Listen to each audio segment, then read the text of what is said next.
Palabra el diputado Reginaldo Sandoval Flores, del Partido del Trabajo. ¿Cuánto tiempo va a ir entonces? Yo tengo como 3 horas. Son las 12, ¿no?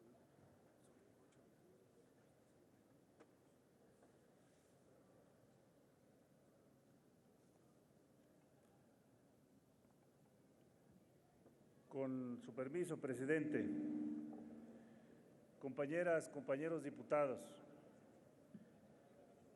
el día de hoy nos toca por primera vez en la historia de nuestro país calificar de aprobado o desaprobado el Plan Nacional de Desarrollo. Sin Estado no hay desarrollo, pero paradójicamente, decía un eminente premio Nobel de Economía, el Estado puede constituirse en el peor obstáculo del desarrollo. En esta sentencia simple, pero a la vez profunda, se resume el espíritu que anima el Plan Nacional de Desarrollo 2019-2024. Una guía para navegar en las aguas turbulentas que han dejado la lógica neoliberal de la economía de libre mercado y el pasado más remoto del estatismo que, sin los matices necesarios contra la corrupción y la burocracia excesiva, raya a menudo en una estatolatría que, como en las religiones más obsecuentes, está dispuesta a voltear la mirada y soslayar los abusos del poder. Por eso, el plan apunta a cimentar los 2 pilares de un nuevo pacto social: devolver al Estado su papel como promotor del desarrollo y hacer del mismo un agente que actúe en nombre y beneficio de la sociedad y no de sus administradores. 30 millones de votos así lo reclaman y el Plan Nacional de Desarrollo en consecuencia responde. La política neoliberal apostó por una dinámica económica y social guiada por el mercado y exenta de las contaminaciones de la injerencia estatal. La meritocracia se volvió en el único criterio de justicia distributiva, sin reparar en las desventajas que, para la inmensa mayoría de los mexicanos, imponía la desigualdad de origen.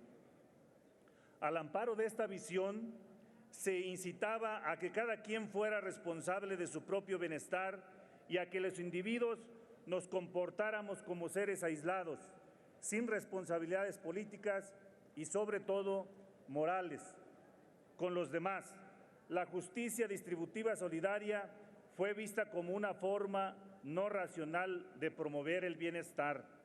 A pesar de ser un referente tan cercano a nuestro ser histórico y nacional, las consecuencias están a la vista: altos niveles de pobreza y desigualdad, crecimiento mediocre, insatisfacción de la dependencia externa, acentuando los desequilibrios regionales, un sector financiero que no cumple con la función primordial de intermediar el ahorro, pérdida de la soberanía energética y alimentaria, desmantelamiento de los lazos y valores comunitarios que se encuentran en la base de la pérdida de seguridad pública y de la confianza que solíamos dispensar a los demás.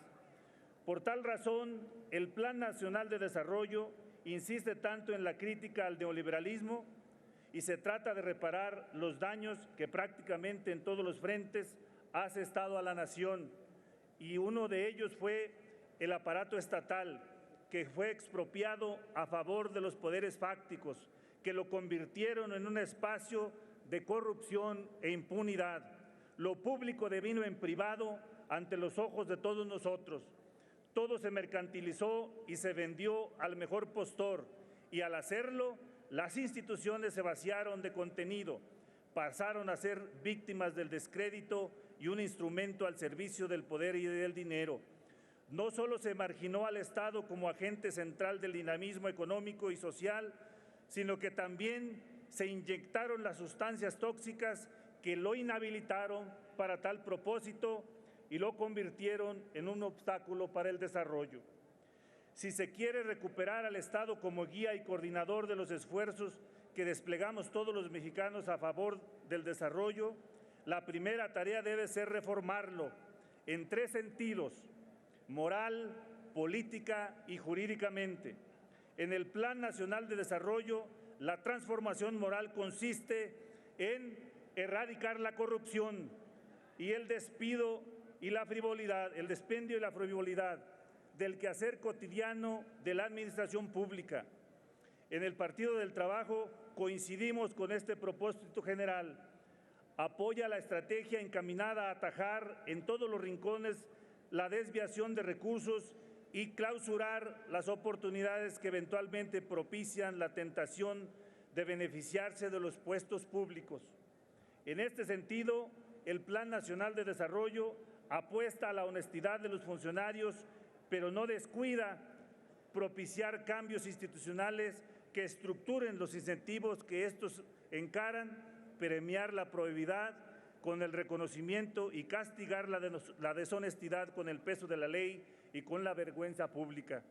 No puede haber gobierno rico con pueblo pobre, ni los sueldos exorbitantes altos, ni la ostentación faraónica son necesarios para ejercer con dignidad los cargos públicos ni para representar a México. Por eso, la austeridad republicana aspira a utilizar con el máximo cuidado y con la mayor prudencia el dinero que el pueblo ha depositado en sus representantes. Y la premisa inicial es no dilapidarlo en banalidades a fin de canalizarlo donde el beneficio social registra mayor impacto.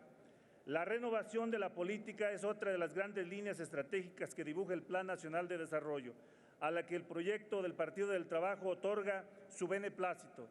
Transcurre por 2 grandes avenidas: la separación del poder público del económico y el reencuentro del vocablo democracia con su significado más profundo. El plan compara este acto con el que ocurrió en el siglo XIX con la separación de la Iglesia y el Estado. En la visión de nuestro partido, ambas rutas se asemejan más a una época más reciente, la del general Lázaro Cárdenas, que configuró una alianza entre masas y Estado que le imprimieron a un carácter eminentemente popular y lo ubicaron por encima de las clases sociales.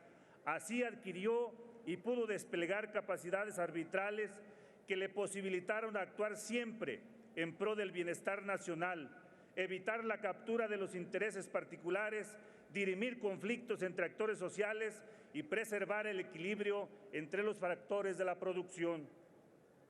La observación no pretende ser una corrección erudita de la historia nacional, sino un llamado a recuperar el significado de las 2 rutas trazadas previamente por el cardenismo, la reconfiguración de un pacto social incluyente que trascienda de una vez por todas el carácter elitista del contrato neoliberal.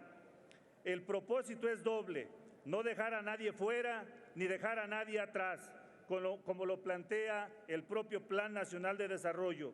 Y en segundo término, convertir entre todos que la democracia es y debe ser el poder del pueblo. Aunque el PT profesa una admiración profunda por Juárez y los liberales del siglo XIX, siente que esta transformación política necesaria para el desarrollo debe encontrar y recordar siempre sus orígenes. Si no se quiere, como sucedió varias veces en nuestra historia, extraviar el rumbo. En cambio, la tradición liberal de Juárez y su generación nos heredó el valor del Estado de Derecho, y el plan lo recoge al amparo de una frase elocuente: al margen de la ley nada, por encima de la ley nadie. Recuperar este principio no es un asunto retórico, sino una deuda pendiente que la historia y especialmente los gobiernos le deben a la sociedad mexicana. Al amparo de la laxitud con la que se ha vulnerado el Estado de Derecho, la impunidad ha brindado las oportunidades que necesitaba la delincuencia común y organizada para salirse de control. Transgredir la ley no tiene costos y ofrece múltiples y continuos beneficios. Se ha convertido en un negocio sumamente rentable y con menores riesgos que los padecidos por la gran mayoría de actividades que contribuyen al crecimiento económico. Ninguna empresa micro, pequeña y mediana, principales generadoras de empleo y en general cualquier ciudadano que se aventura a emprender y empeñar su capital y trabajo en la tarea de ganarse la vida, se sienten exentos de caer en manos de extorsionadores y todavía más de encontrar en las autoridades judiciales el alivio a los abusos potenciales y factuales de la delincuencia organizada. La política social del Plan Nacional de Desarrollo especifica cuál es el propósito central, el objetivo último de todas las vertientes por las que deberá transcurrir el gobierno del presidente López Obrador, hacer de México un entorno de bienestar para el final de la administración. Centrar la mirada en esta meta es una novedad del Plan Nacional de Desarrollo, que debe ser valorada más allá de la diatriba contra la ausencia de técnicas de planificación que se plantea por primera vez un núcleo articulador del conjunto del quehacer gubernamental. Y eso es precisamente planificar, darle sentido, termino, presidente, y orientación a todas las otras estrategias que animan las políticas públicas del Plan Nacional de Desarrollo. Por todo ello, nosotros estamos convencidos que el Plan Nacional de Desarrollo reúne plenamente los fines de nuestra Constitución y lo votaremos a favor. Muchas gracias, presidente.